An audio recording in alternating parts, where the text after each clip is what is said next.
Smoke rose against the dawn. Radios cracked with orders that went unanswered. The mission was stalling, trapped by fire and fear, every voice waiting for someone else to move. The jets stayed grounded. The convoy waited beyond the ridge, boxed in with no path out. Quinn stood at the edge of the flight line, unseen by those searching for answers. She spoke once, calm and clear, and climbed into the cockpit no one had offered. The engines rose behind her, steady and sure. By the time they noticed, she was already in the air, marking the way through the fire. The heat rose in waves off the cracked tarmac, blurring the hard edges of the distant hills and making the horizon ripple like water. Smoke columns spiraled upward beyond the outer perimeter, thick and dark against the pale sky, their edges tinged with orange where the fire licked higher than the treetops.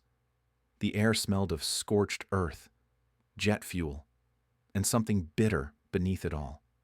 The acrid bite of burning brush carried on the wind.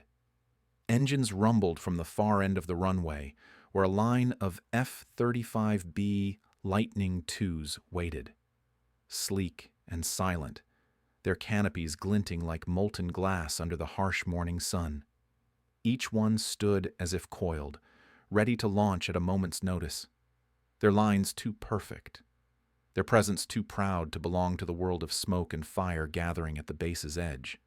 Quinn moved quietly along the flight line, her boots scuffing against the concrete, the faded medic patch on her sleeve catching the light before disappearing into shadow again. No one noticed her. Not really. She knelt beside a crouched technician, the man's face drawn tight with pain as he cradled a burn seared across the back of his hand. The heat from the tarmac pressed against her knees as she opened the first aid kit and worked with steady fingers, wrapping the bandage cleanly, checking circulation, keeping her voice low and calm. The technician winced but didn't pull away. She gave a small nod when she finished, and he muttered thanks without meeting her gaze. Then he rose, his eyes already drifting toward the jets beyond. A burst of laughter carried across the runway, loud enough to cut through the engine noise and the crackle of radio chatter. Blake stood near the nose of the nearest F-35B, one hand resting on the polished fuselage, the other gesturing toward Quinn as if presenting her for amusement. His flight suit clung sharp to his frame, uncreased, his boots new enough to shine beneath the dust. "Look at that," he called out, his grin wide and easy, his voice pitched just right to draw others in. "What's next? She'll fly into the fire with a first aid kit. Someone get her a helmet. The medic's going to save us all." Another pilot joined in, shaking his head as he adjusted his gloves. "Might as well strap a stretcher to the wing. Quinn, that fire'll be out in no time."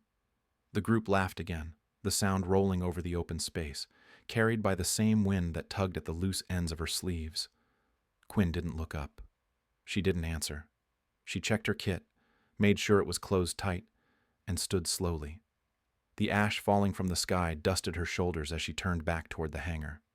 The F-35Bs loomed like predators behind their words, all sharp angles and hidden force, their engines silent now but promising fury with a flick of throttle. The canopies mirrored the sky so perfectly that the smoke columns seemed to rise through them, as if the jets themselves drew the fire upward. Around the fighters, the pilots stood in easy poses, confident in their power and place, their hands resting on hips or folded across chests, their bodies angled always toward one another and never toward Quinn. She walked past them without changing pace, the sound of her boots lost beneath the hum of ready systems and the distant crack of burning timber. Inside the command shelter, the heat was no kinder. The air tasted of metal and sweat, radios barking orders and questions in clipped voices as personnel shifted around the maps projected onto every available surface. The fire line had jumped the old containment zone overnight, pushed by winds that made the smoke curl low along the ground.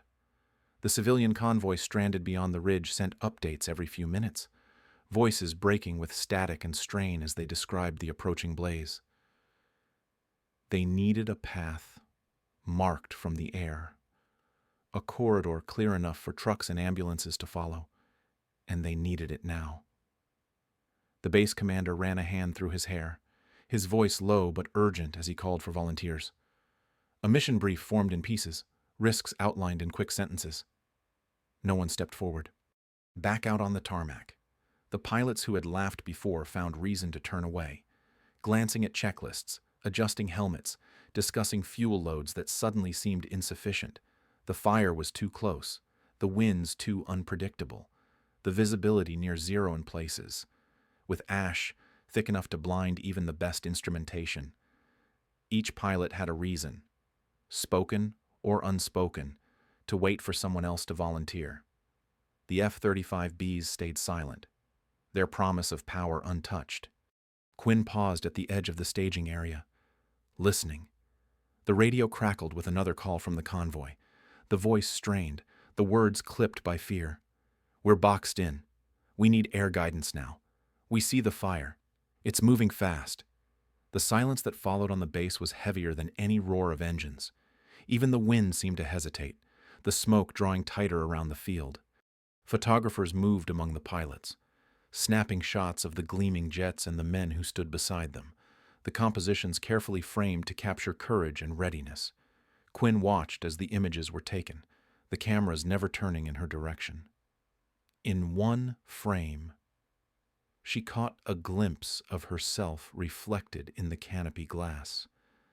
A small figure in the corner, blurred and easy to crop. The photographer adjusted his angle, blocking her from view entirely. She took a slow breath and let it out, the scent of burning brush filling her lungs, the heat of the morning wrapping around her like another layer of clothing. The first aid kit swung lightly at her side as she stepped back, her shadow long and thin on the tarmac. Around her some tea. The base held its breath, waiting for a hero who had yet to step forward, not seeing that one already had. The fire burned closer, and the air trembled with the weight of what was to come. Quinn stood ready, though no one saw her. Not yet. The last edge of daylight faded behind the hangars as Quinn walked the perimeter of the flight line, her boots soft against the gravel that bordered the concrete. The air had cooled, though the heat of the day still clung to the metal frames of the shelters and the skin of the tarmac. The smell of jet fuel mixed with the faint sweetness of burnt brush, carried on a breeze that stirred the ash drifting low along the ground. The distant glow of the fire on the horizon lit the undersides of the clouds, turning them the color of bruised steel. Here and there, the hum of generators broke the quiet, a steady low thrum beneath the occasional pop of radio static from the tower. The base, always loud in daylight, seemed to hold its breath in the dark. Quinn moved through the quiet like a shadow, the faded medic patch on her sleeve barely visible in the dim light. In her hands, she carried a folded map and a slim manual, the cover creased from use. She reached the edge of the strip and crouched near the well, of an old tow tractor, spreading the map across her knee. The fire line was marked in thick pencil, the wind models penciled over it in careful arcs. She ran a finger along the route she had traced earlier, whispering the headings under her breath. Her lips moved without sound, the habit of someone used to memorizing alone. The manual rested beside her, open to a page that detailed thrust settings for short takeoff in extreme crosswind. The text was smudged where rain had once touched it, but she had no trouble reading the figures in the low light. The memory came back to her without invitation. The last time she had worn a flight harness not as a medic observer but as a pilot, the night she had filed a report on a hydraulic pressure fault in the trainer she shared with a senior officer. The fault could have cost lives. The officer dismissed it as a sensor glitch. Quinn documented it anyway, submitting it through channels. The fault was confirmed. The trainer grounded. But no one praised her for catching it.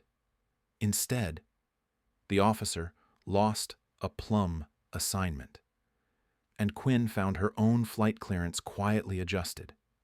She was not grounded outright, but reassigned, shifted to medical support, a title that kept her near the flight line but far from the controls. She had not spoken of it again.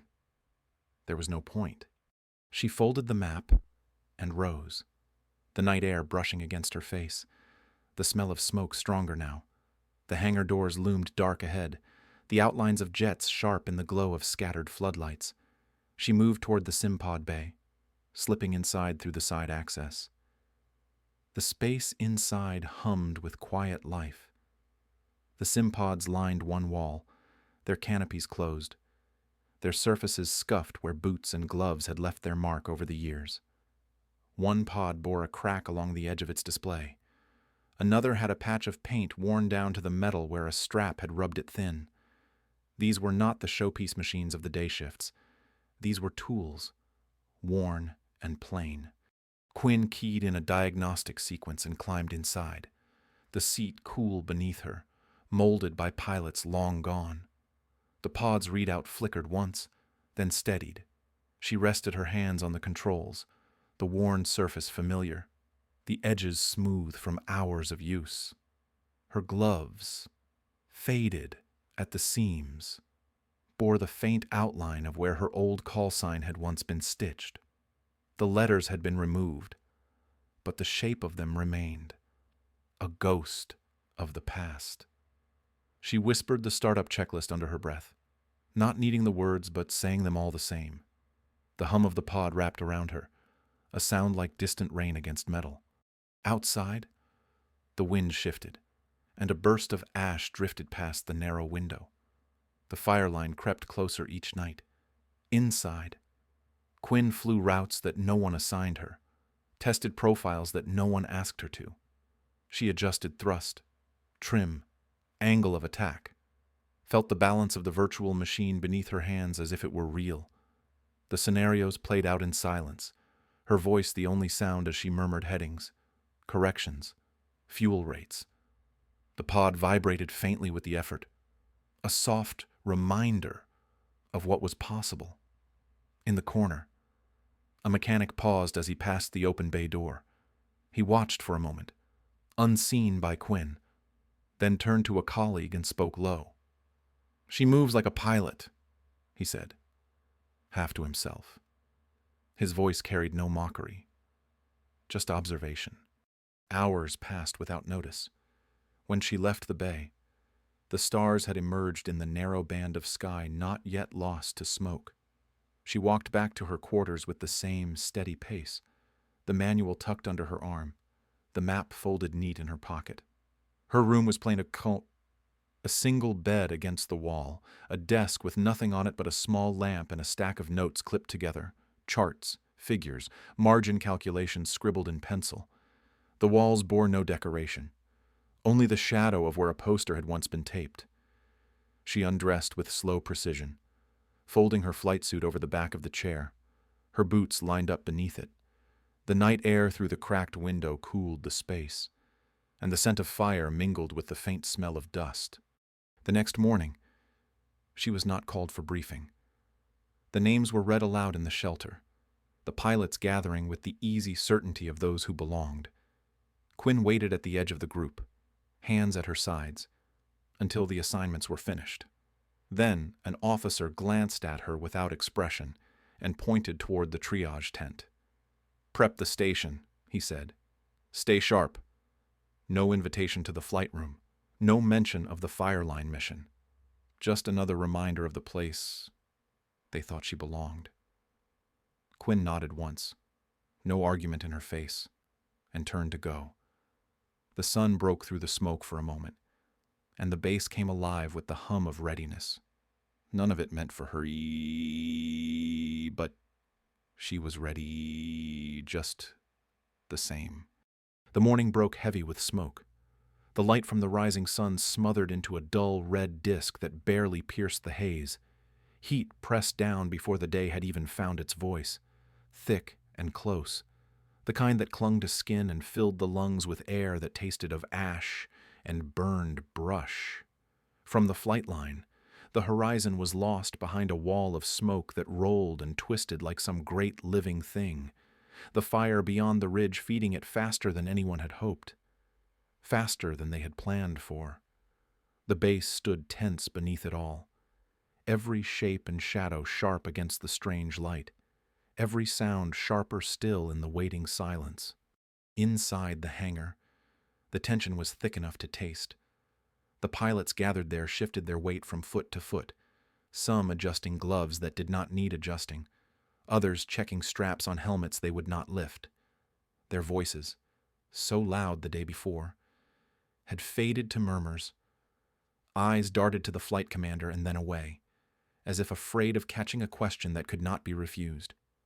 The F-35Bs stood in their neat line outside, powerful and silent, their canopies catching the sickly glow of the sun like mirrors turned toward a fire too close for comfort.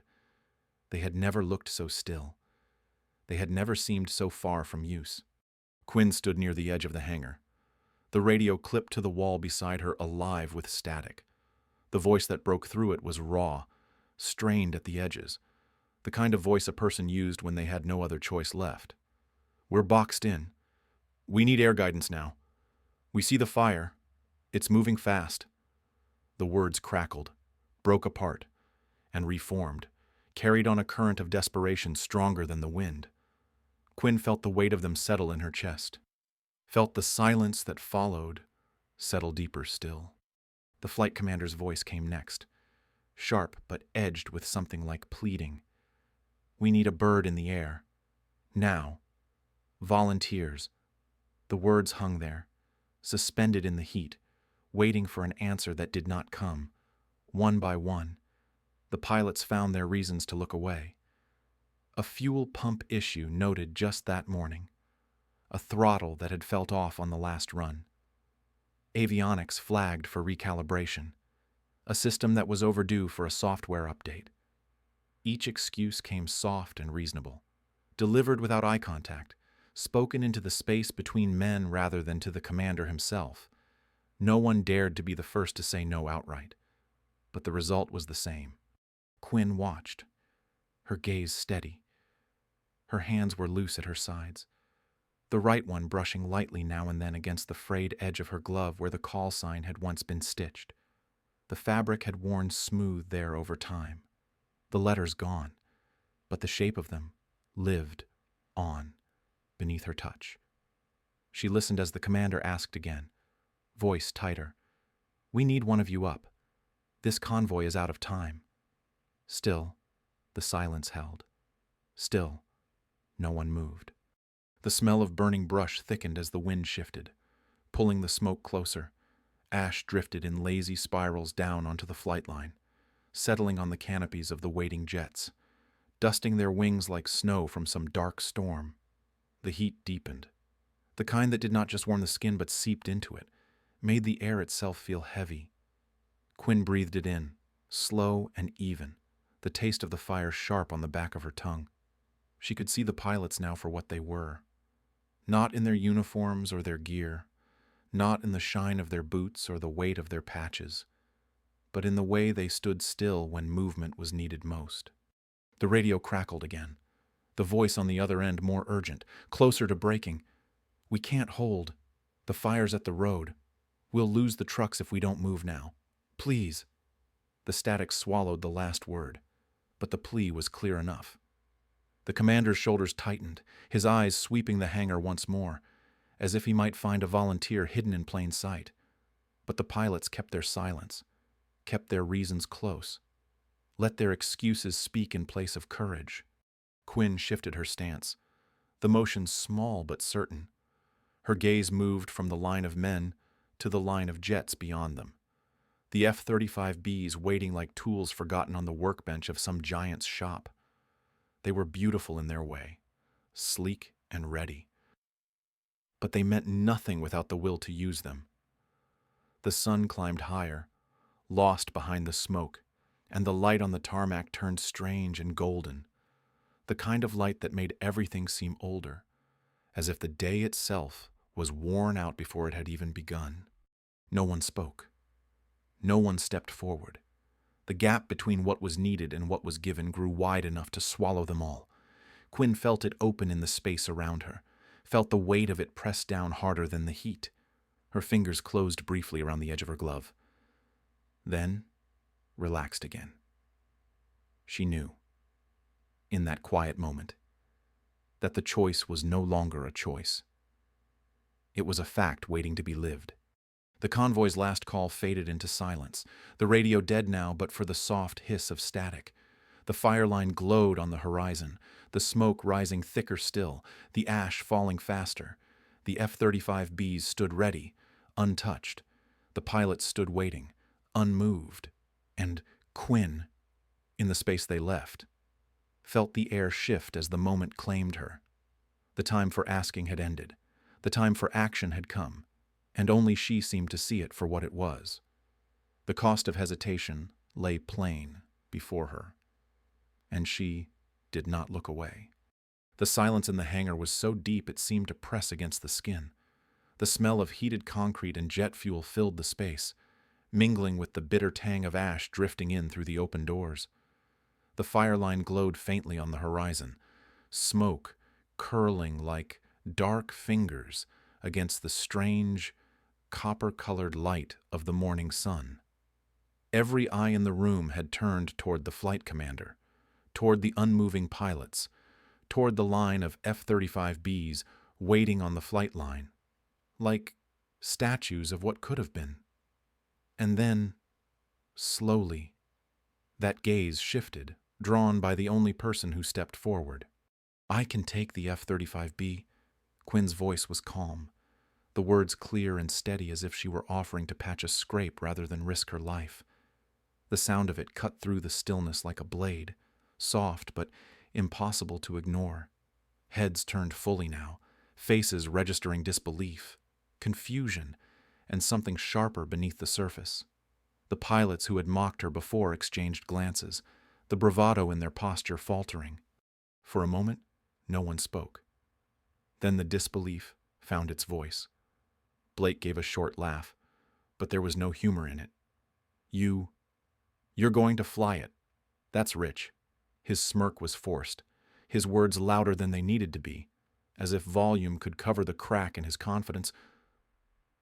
Another pilot shook his head, his mouth twisting in what might have been amusement or fear. "She's serious. Someone stop her before she gets herself killed." Quinn did not flinch.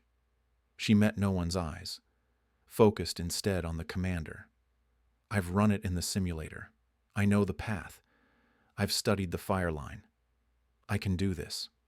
The tone of her voice held no boast, no challenge, just fact, just readiness. The commander looked at her, and for a long moment his expression did not change. His gaze swept the hangar once more, searching perhaps for some last volunteer, some last hope that would spare him the decision. But the pilots kept their silence, their excuses spent, their courage found wanting. He let out a slow breath, the weight of command settling on his shoulders. "All right," he said quietly. "You've got clearance. Do it." The murmur that ran through the room was thin and strained, more shock than protest. Quinn turned without another word. She moved toward the ready rack where the flight gear hung in neat rows, her steps measured, unhurried. The heat shimmered above the tarmac beyond the open hangar, the air thick with the promise of danger. She reached for a helmet, its surface dulled and scratched from use, the kind of gear no one chose when they had another option. She ran a thumb over the worn edge once, then placed it under her arm and grabbed a pair of gloves. The click of the straps fastening around her wrists echoed in the hush. She crossed to the F-35B as the ground crew fell back to clear her path, their faces blank with surprise. The jet waited, the canopy rising with a slow hydraulic hiss, the cockpit exposed like the heart of some great machine. The metal skin of the fighter reflected the strange light, its lines sharp and sure. Quinn climbed the ladder, each rung taken with purpose, the helmet tucked close, the gear bag left behind. She settled into the seat, the cockpit wrapping around her like it had been waiting. The straps came down across her shoulders, snug and familiar. She slid the helmet on, the inside cool against her skin, the visor dropping with a soft click, the hum of the jet powering on rows in her ears. low at first, then building, a sound that filled the space and the silence alike. The ground crew stood in place, watching as the systems came to life, as the lights along the instrument panel flickered and steadied. One of the younger techs glanced at the others, as if to ask whether they should say something, do something, stop this before it began. But no one moved. No one spoke. The moment had passed. The choice had been made. Inside the cockpit, Quinn's hands rested lightly on the controls, her fingers finding their places as if no time had passed since the last time they had done so. She ran through the sequence, her voice a low murmur as she confirmed each check, each setting. The hum of the engines deepened, the jet shivering with the promise of flight. Outside, Blake stood with his arms folded, his mouth tight. "She's dead the moment the wheels leave the ground," he muttered. But the words lacked conviction. The others heard him, but no one answered. The jet eased forward, the weight of it shifting from stillness to motion, the heat from the engines pushing against the tarmac, stirring the ash at their feet. Quinn guided it toward the runway, the canopy sealing with a final, decisive hiss. The glass reflected the fire line, the smoke, the faces of those who had doubted her. And then the reflection was gone as the jet turned toward the open sky. The hangar seemed smaller now, the space inside filled with the sound of the engine's roar, the taste of jet fuel thick in the air. The pilots watched, some shading their eyes, some standing as if to see better.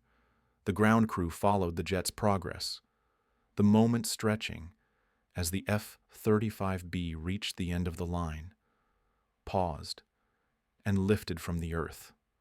The wheels left the ground, and with them, every doubt, every slight, every dismissal that had followed Quinn to this day. The fighter climbed, the heat shimmer blending with the smoke, the sound of its passing leaving silence in its wake. Inside the hangar, the men who had laughed, who had mocked, who had stayed silent when courage was called for, stood still, caught between what they had said and what they now saw. And in the air above them, Quinn flew, alone but not afraid, into the storm that waited beyond.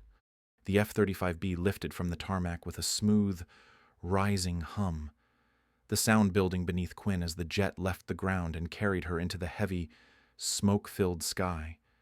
The wheels tucked in with a quiet finality, the cockpit sealed tight against the choking air outside. The canopy's glass caught the glow of the fire below, reflecting it back like molten gold before it cleared the hangar's edge and the base fell away beneath her. The smoke hit hard, wrapping the jet in its dark coils. The light from the sun already swallowed by the haze. The air shimmered with heat, the ground a blur of flame and ash and fractured light. Inside the cockpit, the temperature climbed fast. The systems hummed around her, the warning tones sharp but controlled, the flicker of indicators across the display steady in their rhythm. The HUD showed the fire line's edge, the wavering ridge of heat that marked the boundary between what could be crossed and what had stopped all who came before her. Quinn's hands rested easy on the controls, her fingers moving in practiced motions, adjusting thrust, correcting trim, reading the wind in the way the jet moved beneath her. She flew low, lower than protocol advised, where the updrafts from the fire could catch the fuselage and lift or tumble her without warning. The risk was known, calculated, accepted. The radio crackled with the convoy's signal, the voice on the other end strained but alive. "We see you. We see your mark. Copy your lead." Quinn answered with a calm that came from more than courage.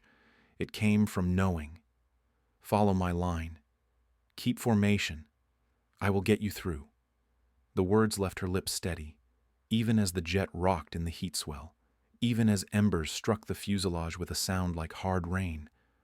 The alarms chimed as temperatures pushed limits, as sensors flagged heat beyond the usual measure.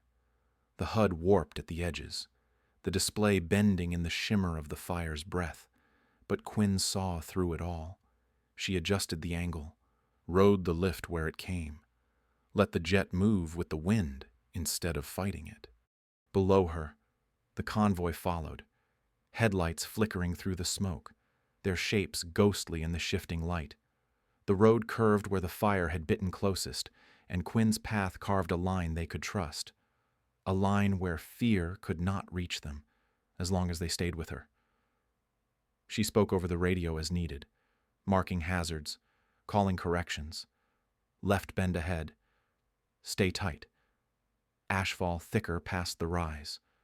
Her voice anchored them, gave shape to the unseen road, gave them the will to follow.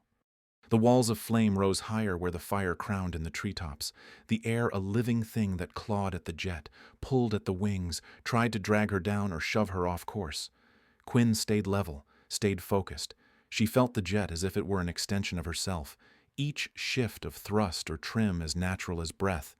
The hum of the systems filled the cockpit, the warning lights flashing as the heat pressed closer, but nothing in her broke or faltered.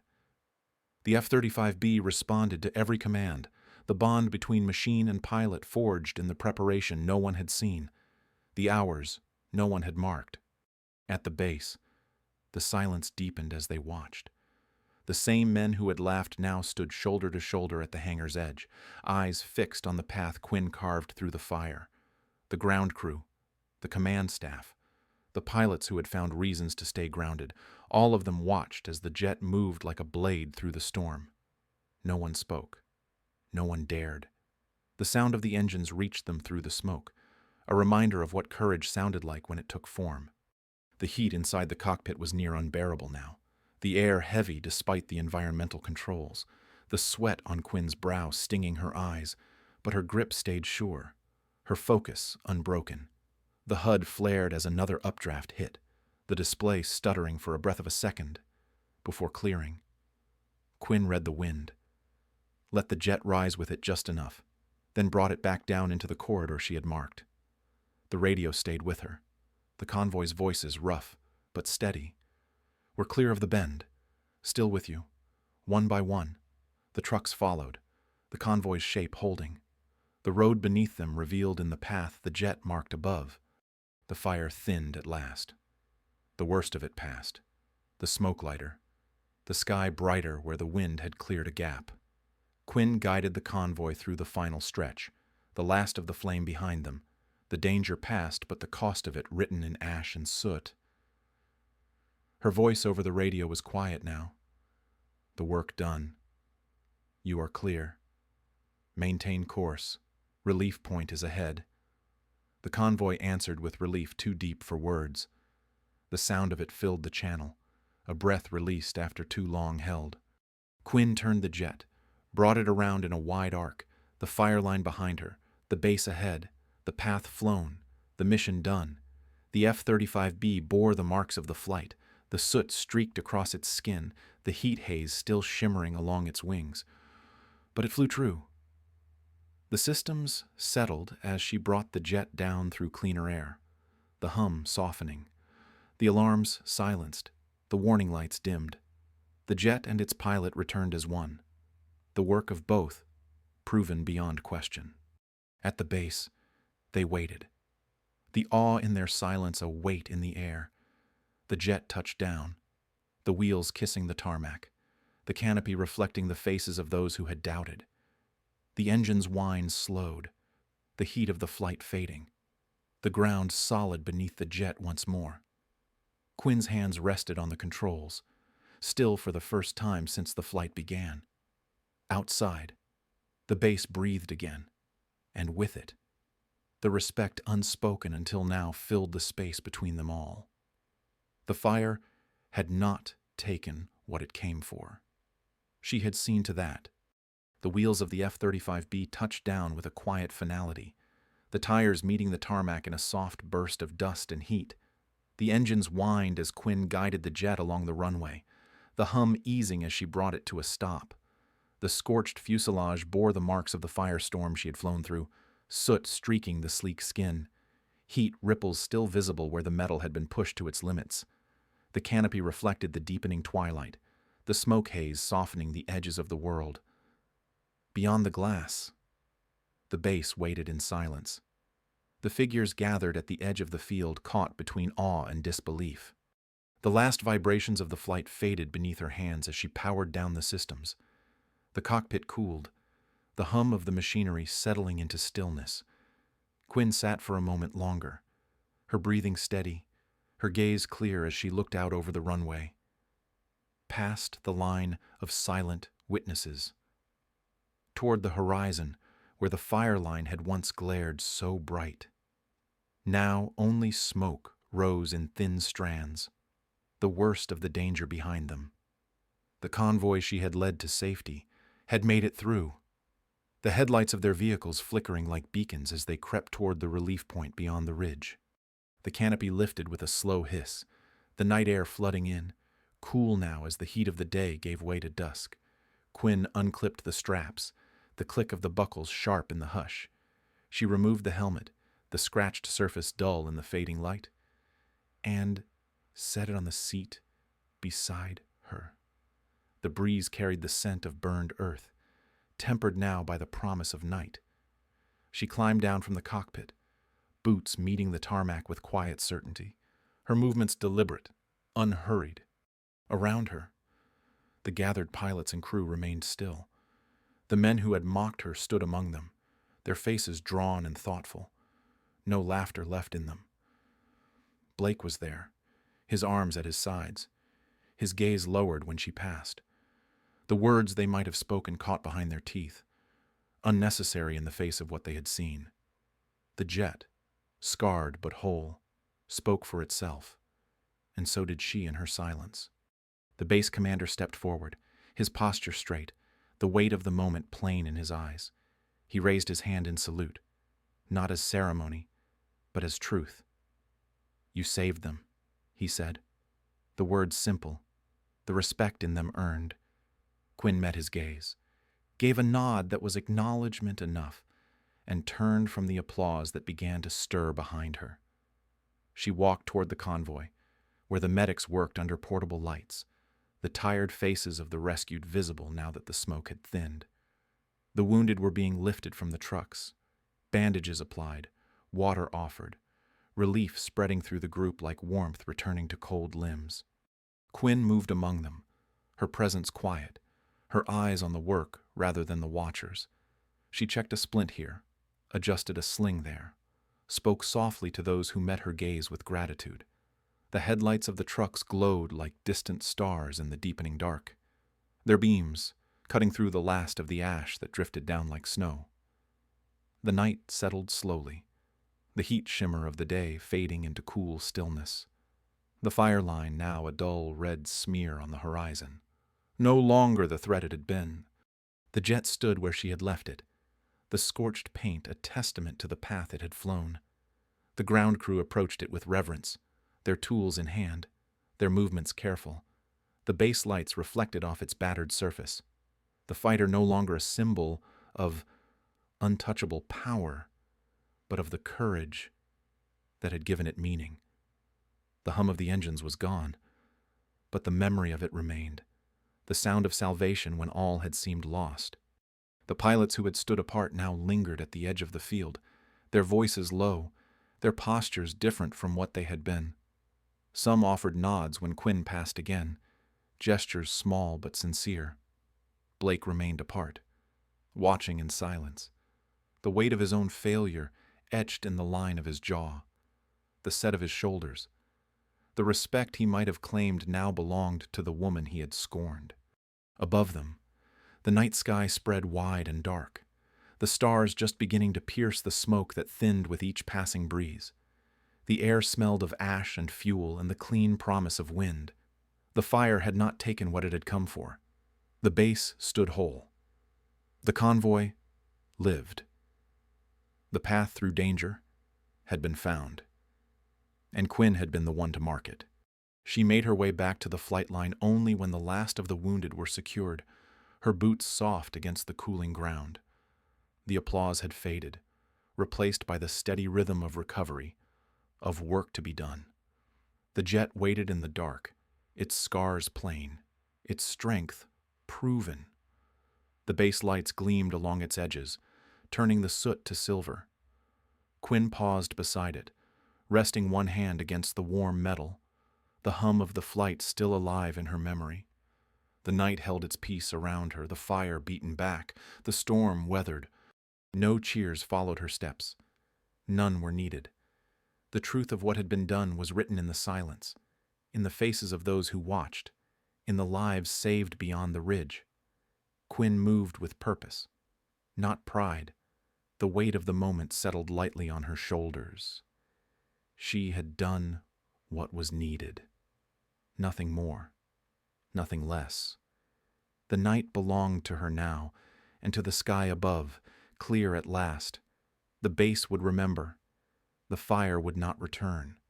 And the fighter, scorched but whole, stood as proof of what quiet strength could do when all else failed. In the end, Quinn showed what it means to stand alone when no one else will. She proved that true strength is not found in loud words or polished uniforms, but in the quiet courage to act when the moment calls. Through smoke, fire, and doubt, she guided others to safety, not for applause, but because it was right. Her journey reminds us that worth is not given by titles or recognition. It lives in what we choose to do when no one is watching. Take a moment to reflect on Quinn's story. What would you do in her place if this quiet act of bravery spoke to you? Share your thoughts in the comments. Follow for more stories of unseen strength and quiet victories that deserve to be heard.